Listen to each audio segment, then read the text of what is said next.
हरे कृष्णा। तो बहुत भक्त लोग प्राय ये प्रश्न पूछते हैं मुझसे कि पिछले जन्मों के कर्मों का फल, पाप कर्मों का फल हमें इस जन्म में क्यों भोगना पड़ता है।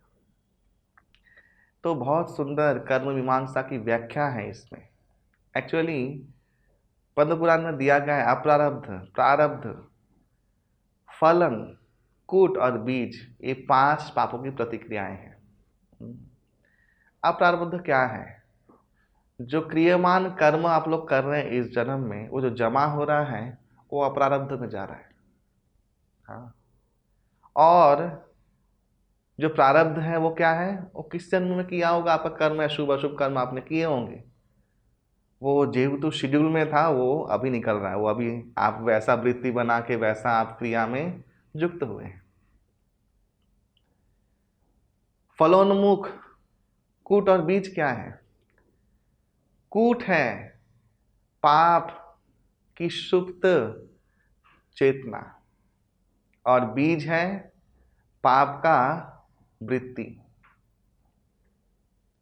तो जब अशुभ कर्म का भार बहुत होगा अप्रारब्ध में, तब ऑब्वियसली कूट का प्रेशर ज्यादा बनेगा, यानी सुप्त पाप की वासना आपके हृदय में बहुत ज्यादा गहरी होगी और आपका वृत्ति बीज, आपका क्रिया की वृत्ति वैसी बनेगी। ये विज्ञान है। आप वैसे ही ढंग से सोचोगे, आपके विचार में वैसे ही ढंग के समझ आइडियाज आएंगे, आप फिर वैसे ही क्रिया करोगे। ये है फंडा। और अगर शुभ कर्म का प्रेशर आपने पिछले जन्म में शुभ कर्म बहुत किए होंगे, तो शुभ कर्म का प्रेशर ज्यादा हुआ तो वैसे ही कूट बनेगा, वैसे ही बीज बनेगा। आपकी चिंता धारा, आपके हृदय में जो इच्छाएं होंगी वो बहुत अच्छी अच्छी होंगी। आप अच्छा संग करना चाहोगे, अच्छे लोग के साथ रहना चाहोगे, ऐसा। तो ज्यादा देखा जाता है जो असत्संग करते हैं उनमें बहुत रचे बसे हैं। उनका वृत्ति कूट से समझ में आता है, उनका प्रारब्ध में पाप बहुत जमा हुआ है और उसका ही प्रेशर है कूट। फलोन्मुख है जो प्रारब्ध कर्म अभी फलीभूत होने वाला है, उसको आप चेंज नहीं कर सकते, वो आने ही वाला है, वो क्रम में है, वो मिलने ही वाला है। तो ये हमेशा भक्तों को सोचना चाहिए कि जब भी हम लोग क्रियामान कर्म कर रहे हैं उसको तुरंत अभी फल मिलने वाला नहीं है। वो जा रहा है, अपराध जमा हो रहा है, और अपराध में बहुत जमा हुआ चीज है भी, वो पहले आएगा, उसके बाद जो ये स्लॉट आएगा वो खत्म होगा। वो आएगा एक समय में, लेकिन समय लगेगा। कर्मफल के अनुसार ब्रह्मा जी आयु निर्धारित करते हैं, उतने आयु में जितना प्रारब्ध प्रारब्ध रूप में कटना है उतना ही स्लॉट में आएगा। हाँ, और फिर आपको उतना भोग करना है फलोन्मुख के रूप में। ये है पूरा विज्ञान। तो इसीलिए कभी कभी देखा जाता है कि बहुत कुकर्मी लोग बहुत भौतिक रूप से सुखी रहते हैं, बहुत पैसा है उनका, बहुत रुतबा है, बहुत दबदबा है। लोग पूछते हैं कि अरे इतना इतना पापी आदमी ऐसा सुखी कैसे? वो जो स्लॉट है वो उसका अभी वो चल रहा है, अभी अभी जो क्रियामान किया है वो भी आएगा, वो जमा हुआ है। एक पाइप का कल्पना कीजिए, पाइप, उसमें सारे मट्टी जमा हो रही है, एक एक ईयर की मट्टी।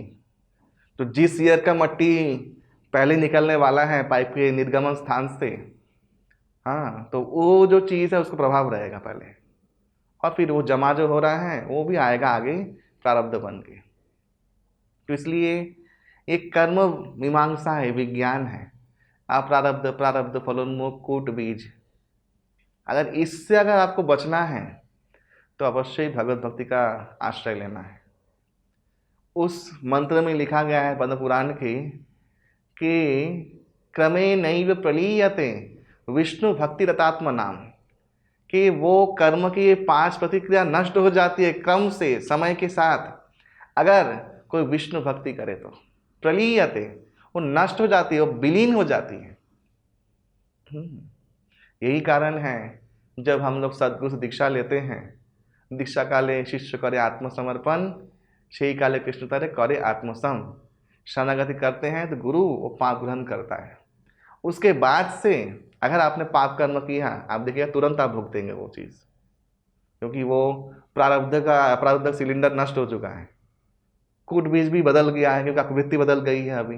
अभी आपकी पाप की वृत्ति नहीं रही। ये प्रमाण है कि दीक्षा के समय गुरुदेव पाप ग्रहण करते हैं।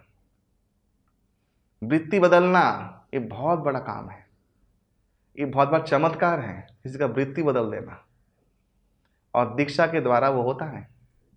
लोग सदगुरु के पास शरणागत होते हैं, उनको गुरु रूप में स्वीकार करते हैं, प्रपत्ति करते हैं और दीक्षा लेते हैं। गुरु वो पाप ग्रहण करते हैं और उनका वृत्ति, कूट, फलोन्मुख सब बदल जाता है और अपराध नष्ट हो जाता है। इसलिए उसके बाद अगर वो पाप करता है, तुरंत तुरंत उसको फल मिलता रहेगा। यही कारण है कि ये सत्य है कि भगवान की भक्ति करने से ये समस्त 5 प्रतिक्रियाएं नष्ट होती हैं। उसको पूर्व जन्म का जो क्रिया हुआ, जो शुभ अशुभ कर्म का फल है, वो भोगना नहीं पड़ता। इसीलिए आप सभी से अनुरोध है, इस विज्ञान को समझें, श्री प्रभुपाद जी की गीता पढ़ें और कनेक्टेड रहें हरे कृष्णा टीवी से, ताकि ऐसे ज्ञान से आप लोग परिपूर्ण जीवन का एक परिकल्पना कर सकें। हरे कृष्णा। ऐसे ही और भक्तिमय कार्यक्रमों के लिए देखिए हरे कृष्णा टेलीविजन, और इसे प्राप्त करने के लिए आप अपने केबल अथवा DTH ऑपरेटर से संपर्क करें तथा और अधिक जानकारी के लिए आज ही डायल करें 7666 839 839।